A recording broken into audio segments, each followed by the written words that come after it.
Olá, bom dia. Para quem não me conhece, meu nome é Cássio, sou advogado, sou cuiabano, mato-grossense e brasileiro com todo orgulho do mundo.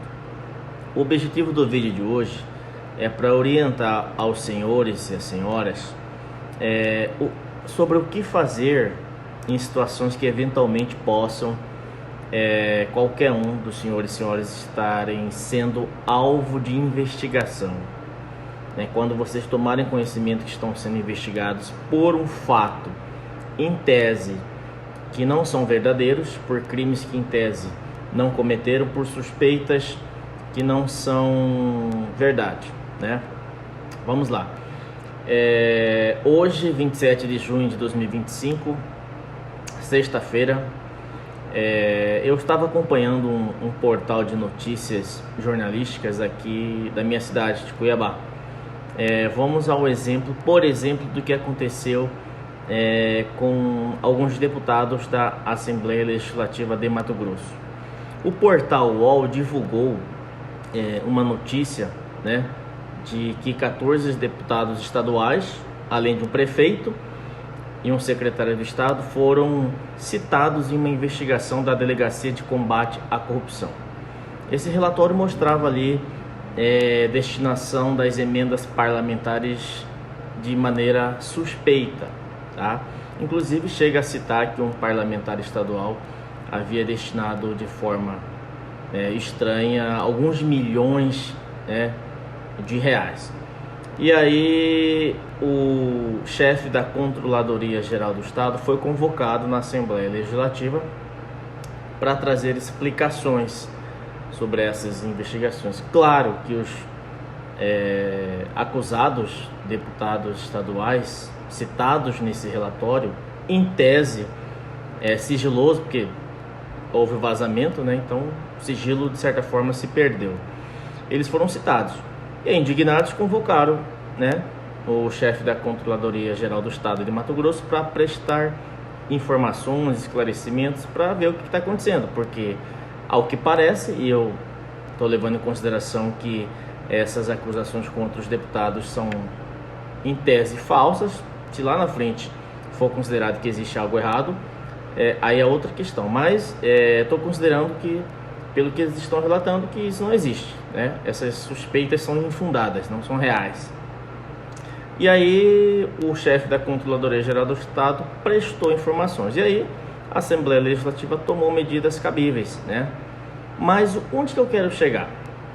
Não raras vezes eu pergunto, se não fosse um deputado estadual, suspeito num relatório de investigação da delegacia, da Polícia Civil, será que seria dessa forma? Eu entendo que não. Não raras vezes qualquer pessoa do povo, isso pode acontecer comigo, pode acontecer com qualquer um dos senhores e senhoras, ser alvo de uma investigação e não ter conhecimento, e de repente vaza a informação de que você está sendo investigado, Não raras vezes a Polícia Civil, antes de tudo, eu quero prestar minha homenagem à Polícia Civil, aos agentes da lei, prestar minha homenagem ao Ministério Público, aos doutos promotores e promotoras, aos magistrados, doutos magistrados e magistradas, respeitosamente. É só uma análise do que eu, como atuo também na advocacia criminal, me deparo com essas situações. Alguns clientes chegam a ser alvo de investigação, algumas pessoas. Até aí tudo bem, para apuração. Acontece que não raras vezes a Polícia Civil produz relatórios, apontando, imputando, indicando que tal pessoa estaria cometendo eventualmente um delito, E aí esse relatório é produzido, sendo alvo de investigação. Existem situações em que há sim um cometimento de delito, mas existem situações que o relatório eventualmente produzido, o documento produzido pela polícia não condiz com a verdade, mas consta lá uma imputação, uma indicação de uma suspeita. E aí uma pessoa comum do povo, tão simples assim, convocar uma autoridade para dar explicações? Negativo. Quando você é alvo de alguma investigação e não é deputado estadual ou uma autoridade, né, de grande relevância, você tem que buscar um advogado imediatamente. Sim, buscar um advogado imediatamente. E aí você tem que suar para demonstrar que eventualmente aquele relatório que aponta, que imputa um eventual delito contra você, não é verdadeiro. Tem que suar. Às vezes, não raras vezes, repito, a polícia, até na boa fé, eventualmente, né? Vamos considerar boa fé. Produz uma investigação, produz dados, informações, relatórios, solicita informações de outros órgãos e indica que eventualmente você estaria cometendo um crime, um delito, né? E aí às vezes encerra-se o procedimento investigatório, vai para o Ministério Público, né? Quando o Ministério Público recebe, eventualmente o Ministério Público tem como que aquelas informações, aquele relatório são verdadeiros, né? E o Ministério Público vai fazer a parte dele de denunciar, oferecer denúncia. E aí você eventualmente vai ser citado para se defender. E às vezes você tem todo um trabalho com o seu defensor de provar a sua inocência, mas o relatório é tão muito bem sofisticado, ainda que você entenda que não cometeu delito nenhum, mas tem que provar que não cometeu, apesar de que o ônus de quem acusa é que tem que provar. Mas aqui às vezes no processo penal ocorre uma inversão. E aí você tem todo um trabalho com a sua defesa, você soa, você busca, faz diligências.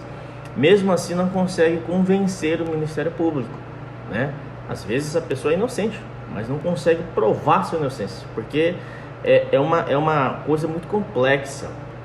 E aí o MP, né, oferece denúncia, o juízo, né, geralmente aceita de maneira, respeitosamente falando, é o que eu vejo, automática as denúncias, né? Dá-se prosseguimento à ação penal em juízo, designa-se audiência, você traz provas, testemunhas e às vezes mesmo assim você é condenado.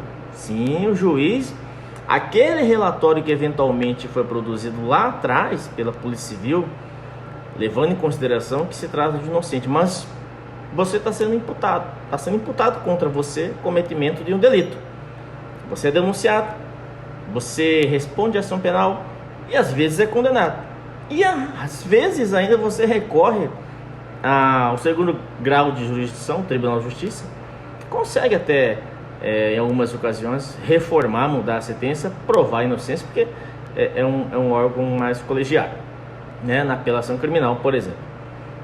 Mas às vezes ocorre de até no tribunal você não conseguir provar sua inocência e vai parar no Superior Tribunal de Justiça, quem sabe até no STF. Às vezes somente lá que você eventualmente consegue algo. E às vezes não. E às vezes nem lá. Às vezes você é condenado e aí dá continuidade àquela tortura, né? Estou considerando, não vamos, né, falar bobagens aqui, situações que pessoas são sabidamente inocentes, mas não conseguem provar em razão dessas situações, né? Mas você sendo pessoa comum do povo é mais difícil, né? Pelo que eu percebi, se você é deputado estadual, eventualmente deputado federal, uma autoridade, fica mais fácil dizer, olha, isso tudo que está sendo dito aí no relatório da polícia não é verdade, certo? Direito e opinião todos podem, né? É isso aí. Um abraço, até a próxima.